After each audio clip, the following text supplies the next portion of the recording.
Maka pada saat itu berkembang pesatlah agama Nasrani di sana dan karena ditekuni maka lahirlah beberapa orang pendeta. Salah satunya adalah yang bernama Abdullah bin Samir. Abdullah bin Samir ini dia melihat di Najran sudah banyak orang Nasrani. Dia ingin kembangkan agama Nasrani di Jazirah Arab. Dan dia lihat wilayah yang masih bisa terjangkau dan satu kepulauan adalah Yaman. Di sana banyak orang-orang Nasrani dan ada Raja Zunuwas. Dia sudah meninggalkan agama Yahudi. Dan dia banyak berbuat kesyirikan. Terbukti dia mempercayai dukun-dukun dan beramal. Dan dia punya satu orang dukun yang sangat ditakuti oleh orang-orang Yaman. Ini yang selalu digunakan oleh Raja Zunuwas di Yaman untuk menundukkan masyarakatnya oleh penyihir ini. Nah, pada saat itu Abdullah bin Samir mengajak pendeta-pendeta yang lain untuk pergi ke Yaman.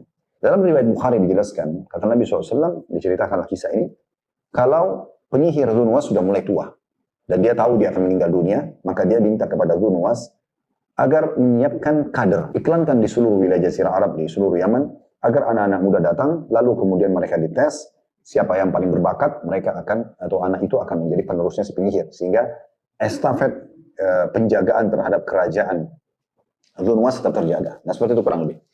Nah, pada saat itu dibuatlah sayembara, anak-anak muda banyak yang datang, sampai loloslah seorang anak muda, karena dianggap dia paling potensial. Dan antara rumah anak muda ini, dengan rumahnya si penyihir, yang itu ada satu gua, yang di gua itu, pendeta tadi Abdullah bin Samir, ada tinggal di situ.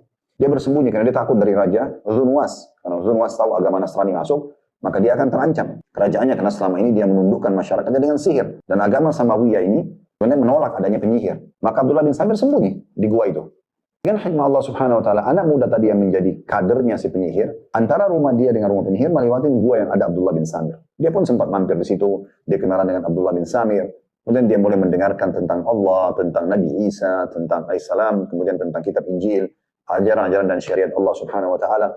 Maka dia belajar dari dua sisi. Dia belajar dari Abdullah bin Samir, agama Nasrani, dia juga belajar dari penyihir. Sampai, kata Nabi SAW, kedua ilmunya sudah sampai pada puncaknya. Ilmu sihir dia sudah kuasai semuanya, juga ilmu dari pendeta dia sudah kuasai. Sekarang anak muda ini berada di dua pilihan yang sulit. Dan ini dua pilihan yang seperti air sama minyak, tidak akan ketemu.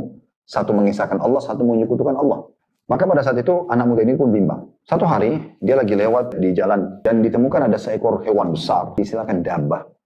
Dan hewan ini menutupi jalan orang. Kemudian anak muda ini lalu berkata, hari ini saya akan membuktikan apakah ajaran si pendeta Abdullah bin Samir ini yang benar atau ajaran penyihir yang benar. Maka dia pun mengambil sebuah batu kecil. Kemudian dia mengatakan, ya Allah, kalau ajaran Abdullah si pendeta ini benar, maka bunuhlah hewan ini dengan batu kecil ini. Sambil dia mengucapkan bismillah, lalu dilempar ke arah hewan